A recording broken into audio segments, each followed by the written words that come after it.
समुद्र किनारे एक गांव बसा था। वहां सभी मछली पालन का ही कार्य करते थे और मछलियां बेचकर अपनी आजीविका चलाते थे। वहीं सोमी नाम का एक मछुआरा भी रहता था। उसके परिवार में पत्नी सीमा, सोमी के कोई बच्चा नहीं था। इसी वजह से वो और सीमा हमेशा दुखी रहते थे। सोमी भी सभी के साथ मछलियां पकड़ने जाता था। सोमी हमेशा सबकी मदद करता था और कभी-कभी इसी वजह से वह घर की जरूरतें पूरी नहीं कर पा रहा था। एक दिन सोमी को कोई मछली नहीं मिली, तो वह मछली की तलाश में आगे चला गया और राह भटक गया। चलते-चलते अचानक से समुद्र में भंवर उठने लगी। अरे अरे, ये क्या हो रहा है? आ आ बचाओ बचाओ बचाओ बचाओ बचाओ बचाओ।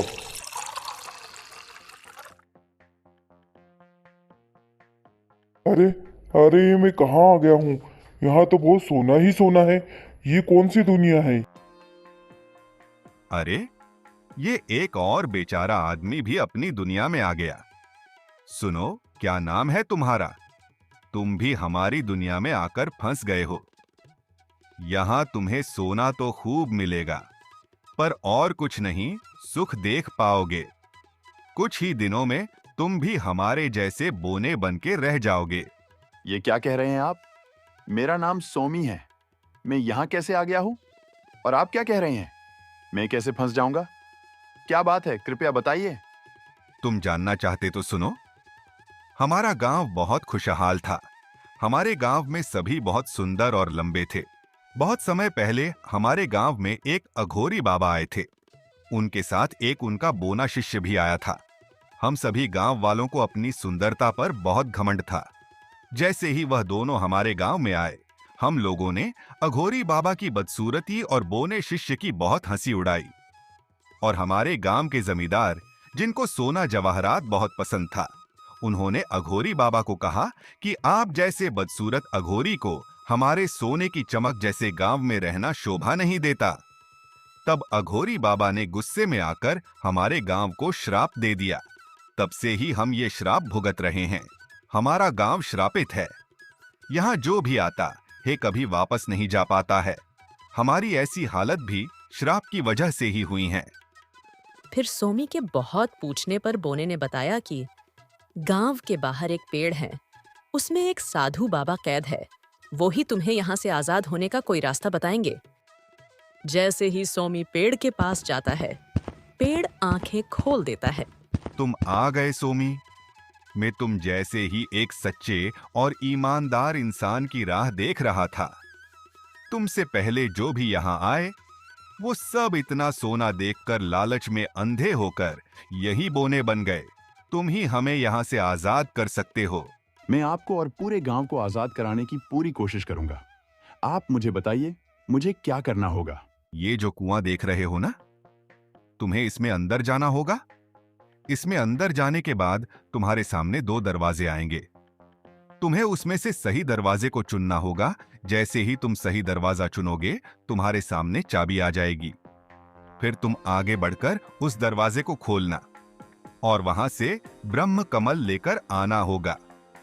लेकिन ब्रह्म कमल लाना इतना आसान नहीं है। तुम्हें वहां के पहरेदार से सावधान रहना होगा।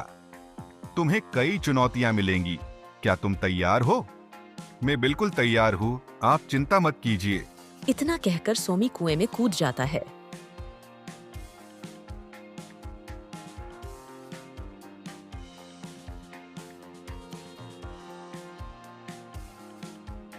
अरे, ये कुएं के अंदर कैसी जगह है?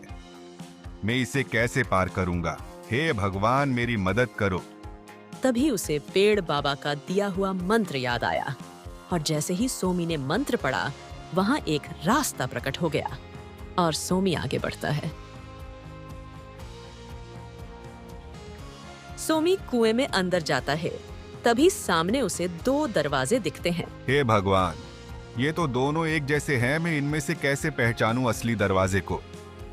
तभी वो बड़े गौर से देखता है और दूसरे दरवाजे के पास जाकर खड़ा हो जाता है। तभी उसके सामने दरवाजे की चाबी आ जाती है और सोमी दरवाजा खोलता है। लेकिन जैसे ही दरवाजा खुला,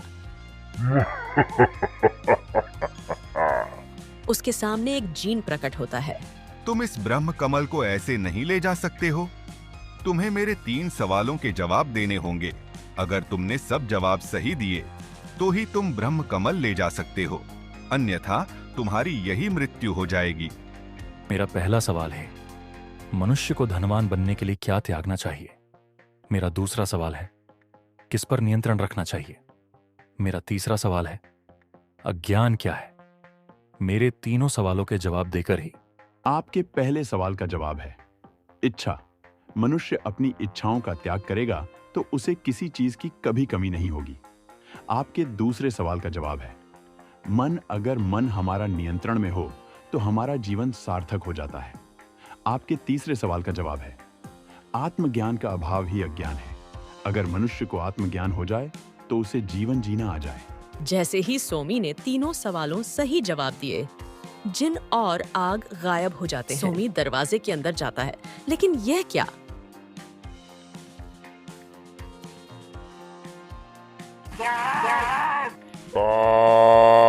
बचाओ। तुम क्या समझते हो? ये ब्रह्म कमल तुम्हें ऐसे ही मिल जाएगा? नहीं मानव, अगर तुम्हें ब्रह्म कमल चाहिए तो उसके लिए तुम्हें रास्ता में ही बता सकता हूँ, लेकिन बदले में तुम्हें मुझे आजाद करना होगा। बोलो, स्वीकार है तुम्हें? क्या आप भी कैद है? लगता है भगवान ने मुझे आप सबकी सहायता के लिए ही यहाँ भेजा है। मैं आपकी हर संभव मदद करूंगा। आप बताइए मुझे क्या करना होगा? तुम जैसे ही ब्रह्म कमल पालोगे, सबसे पहले अघोरी बाबा को यहाँ बुलाओगे। वो ही मुझे आजाद कर सकते हैं। ठीक है तो सुनो, तुम यहाँ से आगे जाओगे तो बहता हुआ पानी मिलेगा। पानी के अंदर शिव जी की मूर्ति है। तुम्हें इस मूर्ति को घुमाना होगा, तब वहाँ एक रास्ता प्रकट होगा। वही ब्रह्म कमल है। लेकिन ध्यान रहे, शिव जी की मूर्ति को हाथ लगाते ही तुम सब कुछ भूल जाओगे। और अगर सच्चे मन से किसी का भला करने आए हो तो उस रास्ते पर जाते ही तुम्हें सब कुछ याद आ जाएगा। नहीं तो पानी में डूबकर मर जाओगे। आज तक कोई भी यहाँ तक नहीं आ पाया है, और जो आया था वो बेचारा मर गया। सोमी आगे आता है और पानी में कूद जाता है। वह तैरता हुआ आगे बढ़ता है, लेकिन यह क्या? अरे मैं कौन हूँ और यहाँ कैसे आया? ये क्या है? यह पानी में क्या है? ऐसा कहकर जैसे ही उसने मूर्ति को हाथ लगाया, मूर्ति घूमने लगी और वहां एक रास्ता प्रकट हो गया। सोमी जैसे ही उस रास्ते पर आया, उसे सब कुछ याद आ गया।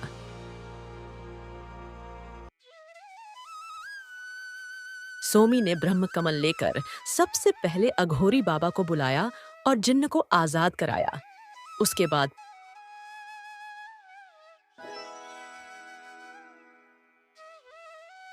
पूरे गांव को श्राप से मुक्त कराया। सोमी की अच्छाई से खुश होकर अघोरी बाबा ने उसे बच्चे का वरदान दिया और सोमी अपने घर पहुंच जाता है। अंदर सीमा परेशान थी और सोमी को देखते ही रो रही थी। सोमी सीमा को सारी बात बताता है। अब सोमी के पास किसी चीज की कोई कमी नहीं थी। कहते हैं न कर भला तो हो भला। तो दोस्तों, कैसी लगी आपको हमारी स्टोरी? ऐसी ही और स्टोरीज देखने के लिए हमारे चैनल कीनू स्टोरीज को लाइक एंड सब्सक्राइब कीजिए।